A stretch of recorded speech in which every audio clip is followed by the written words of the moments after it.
Hey everyone, welcome back to the Alberta Roundup. I'm your host, Rachel Emmanuel. I hope that you guys are having a good weekend so far and maybe just staying inside. I'm pretty much on lockdown. My vehicle is not working. It is not starting, so I probably won't be going anywhere for a couple days, maybe even a couple weeks at this rate. Taking a look at what we're going to be talking about on today's show. Does Alberta Premier Danielle Smith actually want to be the health minister? Edmonton police are warning of gang activity in homeless encampments. And Alberta is preparing for a possible drought this spring. All that and more happening now on the Alberta Roundup.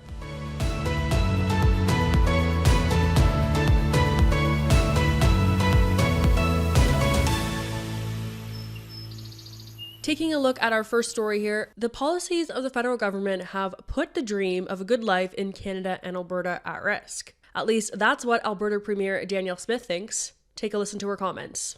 Prime Minister Justin Trudeau and his Environment Minister, Stephen Guilbeault. At a time when Albertans and Canadians are still struggling with an affordability crisis, they are pursuing policies that will increase costs and put paychecks at risk. At the beginning of 2024, when we should be looking forward with optimism, we're talking about imploding our economy, banning cars, registering plastics, and paying into the carbon tax instead. Well, not all of us. Alberta is fighting back, and we need to fight back. All because of the dangerous ideas of Minister Stephen Guilbeault. Premier Smith said that Ottawa and Alberta could have a collaborative relationship, but not with the policies that Ottawa is currently enacting, like its carbon tax, and not so long as Environment Minister Stephen Guilbeault remains in place. She said that Alberta will continue to fight against these policies. Moving into our next story here, does Alberta Premier Danielle Smith actually want to be the health minister? Take a listen for yourself. I always worry when I make a joke because people take me so seriously when I joke around, but I have joked in the past that the job I really wanted to have was health minister because there's so many reasons for it. Number one is it is the core business of a provincial government to deliver healthcare and to deliver it well. Under our Constitution, it falls to the provinces. Under the way that we've structured our finances, we've got the federal government being a major player in it. It is the biggest budget item. And if it's not working well, it touches every one of us. If you can't get the care you need, or your loved one can't, or your aging parents can't, it affects so much of your life. So it is the one thing that we have to do well. The Premier was, of course, joking. She made those comments in an interview with Bruce McAllister as they looked ahead to her government's plans for 2024. We know that the UCP has been taking healthcare very seriously as we are all plagued with long wait times for surgeries, ambulances, and emergency rooms. But Danielle Smith says the answer likely isn't throwing more money at the healthcare system. She said if the government continues to throw more money at it and wait times are not reduced, then money likely isn't the issue. It's a restructuring problem. And she said that as long as the government continues to throw money at healthcare, that money has to be taken from something else. So she is looking for more innovative ideas. Another story that has been bubbling up in Alberta in recent months, Edmonton Chief of Police Dale McPhee said that one of the reasons homeless encampments are so unsafe is that there's a lot of gang activity going on at these sites. McPhee said, quote, "We know that they're in there. Those encampments, as they are today, for the reasons of fire, for the reasons of health, for the reasons of drugs, for the reasons of gangs, and for the reasons of inclement weather, are not safe, period, and stop." The chief said gangs are taking advantage of the city's most vulnerable. And at times when homeless encampments have been burned out and left emptied, police come in to find gang symbols still there. McPhee also said the police have heard reports of gangs controlling city-operated water fountains and charging homeless people to use them. But police haven't caught anyone doing that yet. Meanwhile, Alberta Premier Danielle Smith said that as long as there's space in city shelters for the city's most vulnerable, the police are allowed to clear the homeless encampments. So we've increased shelter space in Edmonton. So that gives somebody a starting point to get off the street into an environment where they can then get connected to their options. The second option is building out our recovery communities, and we've built two of them. We opened the one in Red Deer and in Lethbridge last year. While we're on this topic, Alberta Seniors, Community and Social Services Minister Jason Nixon said there's still room at shelters across the city for the city's most vulnerable during this cold snap, and he chastised Edmonton Mayor Anne-Marie Sohi for suggesting otherwise.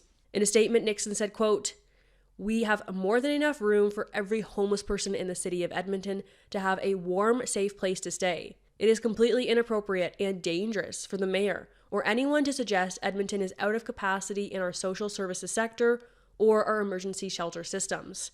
Anyone needing shelter space will be kept care of. Nixon wasn't the only Alberta minister on defense this week. Health Minister Adriana LaGrange took issue with a column by Don Braid of the Calgary Herald, saying his interpretation of the state of Alberta's healthcare system was misleading. In the column, Braid reminded Albertans that Premier Smith and Alberta Health Services Administrator Dr. John Cowell had promised that surgical wait times would be within clinically acceptable standards within a year. Braid wrote, quote, "Cowell's promise about surgery wait times always seemed extravagant. 10 months on, it looks ridiculous." He said that a month after the promise was made, the provincial average wait time for a new knee was 99.6 weeks, and now the most recent figures from October show an average wait time of 101.8 weeks. LaGrange shot back, saying the column and its headline were misleading and relied on an incorrect use of data. She said, quote, "It makes the critical error of interpreting data representing the 90th percentile of surgical wait times as the median." She said the wait times are as follows.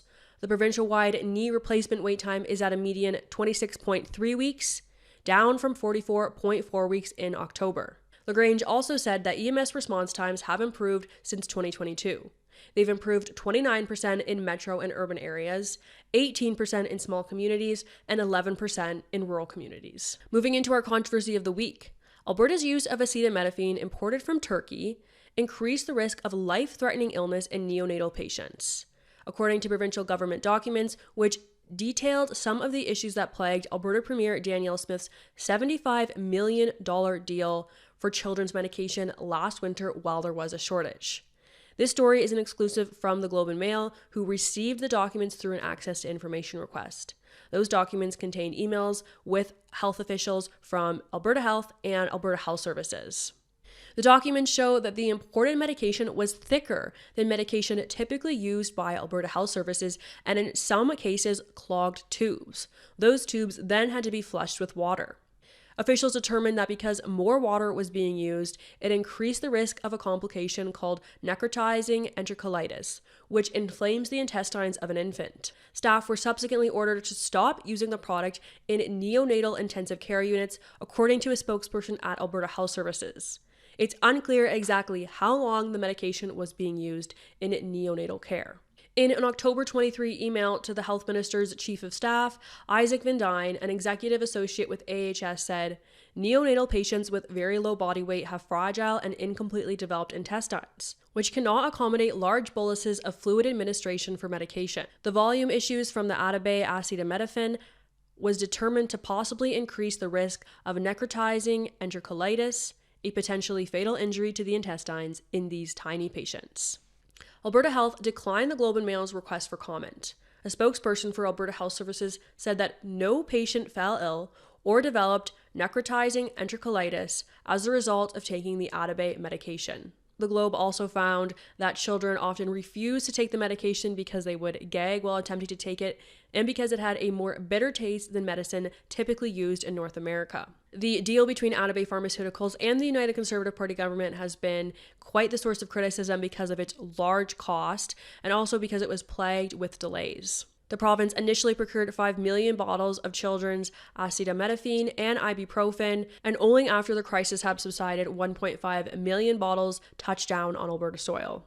And finally, moving into what we're watching in the weeks to come, Alberta is preparing for a possible drought this spring. In a letter sent to municipalities last month, Environment and Protected Areas Minister Rebecca Schultz advised municipalities that a drought was possible and that they need to take precautions now. Those actions include monitoring water levels, developing a water shortage plan, and reviewing their municipal water license so they are aware of any conditions that could limit their ability to withdraw water. She also made a video to inform Alberta residents what was going on. Take a listen to that now. With not enough snow and rain, many reservoirs in southern Alberta are below capacity, and some communities are already facing challenges. Across Canada, more than 72% of the country is experiencing drought conditions. That includes 81% of Canada's agricultural landscapes. And with El Niño occurring worldwide, we're seeing a very warm and dry winter across our country. Unfortunately, there's a high risk that conditions could worsen this year. In order to be fully prepared, Alberta is taking action. We have stood up a drought command team, and a first draft of a 2024 drought emergency plan has been completed and is now being refined. The province is meeting with water license holders, major water users, municipalities, and other partners to develop water conservation plans and water sharing agreements. In the coming weeks, we will also be awarding a contract for drought modeling to help us maximize the province's water supply. And Alberta is striking a drought advisory committee that will be announced shortly. This phenomenon, referred to as El Niño, brings with it less precipitation and warmer temperatures all around. It is, of course, a bit ironic that I'm delivering this news to you guys this weekend, probably the coldest of the year, at least I'm hoping so. And before we sign off for the day, taking a look at some of your comments from previous episodes. All these comments are from my episode posted 2 weeks ago, my interview with Jeff Park, the director of the Alberta Parents Union, in which we talked about a Medicine Hat High School, which was teaching students how to smoke crack safely, if that's even possible. Of course it's not. And you guys called that out. User Puck Hard said, "Thank you for covering this story. This should be a national news story." I completely agree. I'm not surprised that it isn't. Mainstream media doesn't seem to pick up on these types of stories too often. There's also just so many crazy headlines nowadays. I feel like we've all kind of become numb to them. Like, you'll read something so crazy in the news and you'll just keep scrolling and you won't even think twice about it nowadays, because in a world where men can be women and women can be men, nothing is really that surprising anymore. User The Original JP said, "I feel like there is an obvious joke about the safest way to smoke rock is having a dad in the Oval Office.